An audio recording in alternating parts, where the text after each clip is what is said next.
Serious? What stories about World War II did your grandparents tell you, and or what did you find out about their lives during that period? My grandfather befriended a German family during the war. They would cook him meals and the mother would wash his clothes. One day he loaded up a box with eggs and used toilet paper to make sure they didn't break. The next day there was a note in his laundry thanking him for the eggs, but an even bigger thank you for the toilet paper. They hadn't had any in years.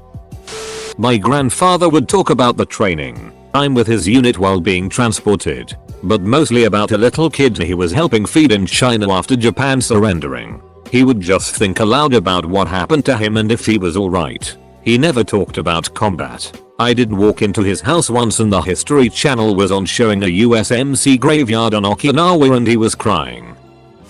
My great grandfather never talked about the war until he had his stroke. We knew he had a Purple Heart and a Bronze Star, but we didn't know how he got them. He was just a private, and he'd had enough of the military when the war was over. After the stroke, he seemed to loosen up. He laughed about sighting rifles and by shooting at chickens. He showed us pictures of him in front of the Eiffel Tower. Turns out he was occupation force. Ended up occupying an area near Berlin that became involved in the Battle of the Bulge. Apparently, while he was fighting, some sort of explosive blew off his buddy's leg. So grandpa did what anyone else would do and threw his buddy over his shoulder to get him to the med tent. This included running across a field in the line of sight of a German machine gun nest. He was shot in the leg and some more shrapnel ended up in his chest. Somehow, grandpa and his buddy survived. We thought he was embellishing it, but the Bronze Star paperwork included a report that we found after he passed away.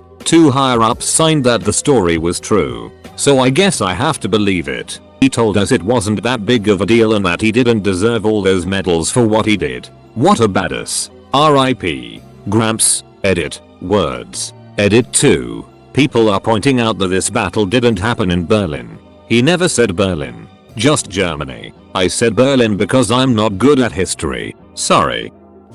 My grandpa very rarely talked about it, but he was in the Pacific in World War II. He caught malaria and was sent to a hospital ship to recover, and the Japanese sunk the ship. So he floated for like 10 hours clinging to the wreckage, with active malaria, before finally being rescued. And after all that, he re-enlisted and fought in the Korean War also. My grandfather joined up in 1943 when he turned 18 years old. He was stationed on a Pacific island where he basically became a Red O'Reilly. His family were Mennonites, so he was a conscientious objector. He was a medic, clerical worker, cook, ditch digger, driver, and anything else that he was asked. Most of his time was spent cleaning up after everyone else and watching for air raids by the Japanese Air Force. Edit. My mom said that he watched the Japanese planes surrender on the USS Missouri. Grandfather was drafted, broke his femur in basic training. Spent the entirety of World War II behind a desk in Oklahoma processing logistics and supply chain management requests. He never said much, but he did talk once about throwing explosives of some kind in a river to catch fish. He was in the South Pacific as a Marine. I just remembered another one. He did not smoke, so he traded his cigarettes till he had enough for a typewriter so he could type his letters to his wife and my mom, his daughter, who was born after he went to war. Grandpa and grandma were out in Austria. Grandma was super pregnant with my aunt. They were stumbling through the forest when they met 5 Afro-American soldiers. Might have been the first time they've seen black people. One asked Grandpappy to come closer. No common language, just by using hand signs. They both thought that that's the end. They're done. It's scary to run into guys with big guns in the forest. Turns out, they got a bunch of eggs in exchange for some help at a nearby farm. And when they saw Grandma's big belly, they thought she'll be needing the extra calories more than them. So they put it all into Pa's hat and pointed on Grandma, smiling. Best dudes ever. My grandfather was pretty rich from real estate in the coastal province of Zhejiang in China until the Japanese invaded. He and his family relocated to the inland wartime capital and worked as a telegraph operator for the war. The Japanese took everything from everyone back then, and nothing was the same afterwards. Coupled with a civil war right after, and things were pretty itty. The only thing my grandpa ever said about the war was how he made his engagement ring out of a quarter using a tablespoon. I assume he saw Summit. I did however meet a Nazi airplane mechanic. 90 years old and dude still had all his wits about him. Interesting convo.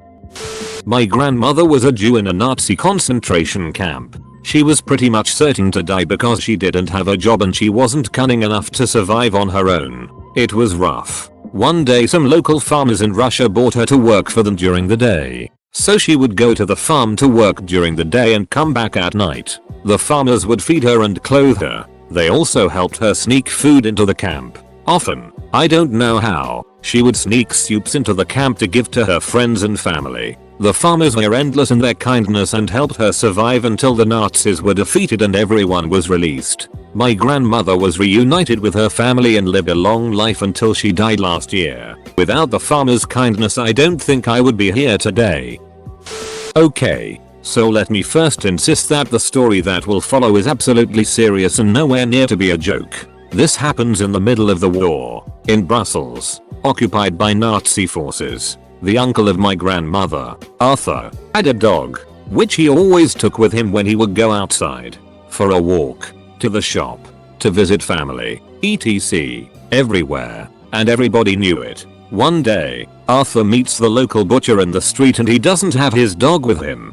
The butcher is surprised, so he asks him how comes. Arthur tells him the dog just died the day before. The butcher says sorry, condolences, blah blah, then asks him what he did with the corpse. Arthur tells him he buried it in his garden. The morning after, there's a hole in the garden and the corpse has disappeared. The very next day, the butcher, whose shop was pretty much empty for months now due to the obvious food shortages of the war, suddenly has kilos of sausage for sale. Not really difficult to understand what happened, but of course Arthur also had no evidence, so he couldn't tell anything. Now what's even more surprising is what happened later. A few years after the war, the son of the butcher committed suicide, hanging himself. The butcher himself died shortly after.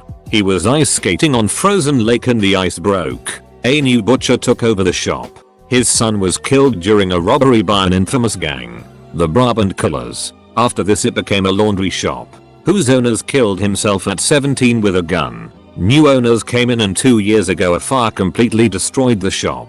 It's been rebuilt now, but I can tell you this, the place is ducking cursed.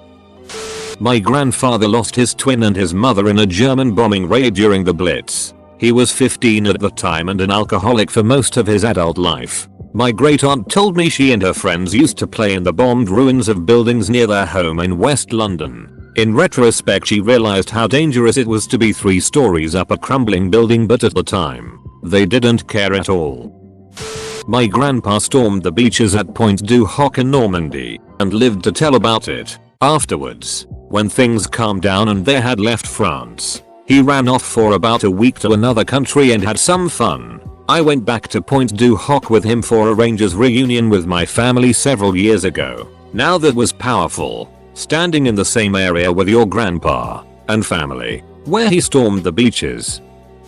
My grandfather, a 6'6" red-headed Irishman from New York, was a lieutenant in charge of an anti-aircraft battery at Normandy. That's not the interesting bit though. As the Allies advanced into Europe, they took a number of prisoners, who all spoke German. Obviously, my lieutenant grandfather was put into a private's uniform and stationed outside the POW camp. Why? Because my 6'6" red-headed Irishman from New York grandfather was the son of a German immigrant and spoke fluent German. He got a lot of intel from the prisoners who spoke German freely in front of the American. You know, now that I think about it, I don't remember my grandma ever telling me about World War II and her life through it. I know my dad was born a year after, so she must have done some celebrating when it ended. Lol. Edit. My dad was born 6 months after the war ended. My grandmother was in Auschwitz, so nothing good. She and her oldest sister moved from Lithuania to Poland under fake identities, but were later arrested and identified when her sister and her husband were caught forging documents for French prisoners of war, and a friend sold them all out. She went into the camps a young woman with 2 parents, 4 grandparents and 6 siblings, and left with virtually no living relatives. I was just talking to my grandmother recently, she's alive and in her 90s, about her grandfather who was a high-ranking member of some military or another and was under a lot of pressure at one point to essentially change his last name to something not Jewish sounding and convert himself and his family to Christianity in order to continue his peaceful and prosperous existence. But he refused. Not really thinking about it, I said imagine how much trouble it might have saved you if he had. She's Jewish on both sides of her family, so I don't know how that would have worked exactly. But again, I wasn't really thinking about my words. And she laughed a bit and said I don't think so. In Russian there's an expression and then she paused a moment as if considering how to translate it and said you get punched in the face, not the passport. My great-grandfather died in the Netherlands fighting when my grandpa was 1 year old. My great-grandmother never spoke about it even up until she died. And it was only cleaning the house my grandpa found the Purple Heart and other memorabilia tucked away. She never remarried. Recently my dad and I went to the Netherlands and got the chance to visit the American cemetery there to see where he was buried. It was touching and sad. My dad had never met his grandpa and his dad could never make it over there at this point. We rubbed sand into his name on the gravestone and planted flags. Talked about him. He died in 1945. Not my grandparents, but remembering interviewing a woman about her experience during World War II and she told me she loved it. As her father and brother was away, she got to run her family's shoe shop in London and she felt she had a real sense of purpose for the first time in her life. Something sweet. My grandparents saved all their love letters sent back and forth during that time. They had just met and had fallen in love before his departure. So they carried on their romance and developed the relationship through beautifully written letters. Those letters expressed every emotion, from the realities and horrors of war to the abiding hope they'd be reunited safe and sound. They were married not long after grandfather's return. Got 2 stories. Grandmother on my mom's side told me this story. I remember first time when the Germans came into my village. I was outside playing with my cousin when my mom came and pulled us into the house and said SSH. Be silent, the Germans are here. We stood by the window that had a little opening and saw how German soldiers walked on the road with tanks and knocked on people's doors and pulled some of them out. I saw my neighbor get shot on the spot. I was 5 years old and still remember it clearly. Grandmother on my dad's side. We lived just by the Danube and I remember seeing the Germans on the other side of the stream. They started to board some small boats to cross the river. After some men they started to shell and shoot towards us and I took my little brother in my arms and started to run for my life. I was 9 years old and my brother 4. They didn't care how we look like or not. They hated us because we are Slavs and not Germans. My grandmother on dad's side was redhead, Irish redhead. My grandmother on mom's side was blonde and green blue eyes. 2 stories that stuck the most. My great-grandfather was resistant.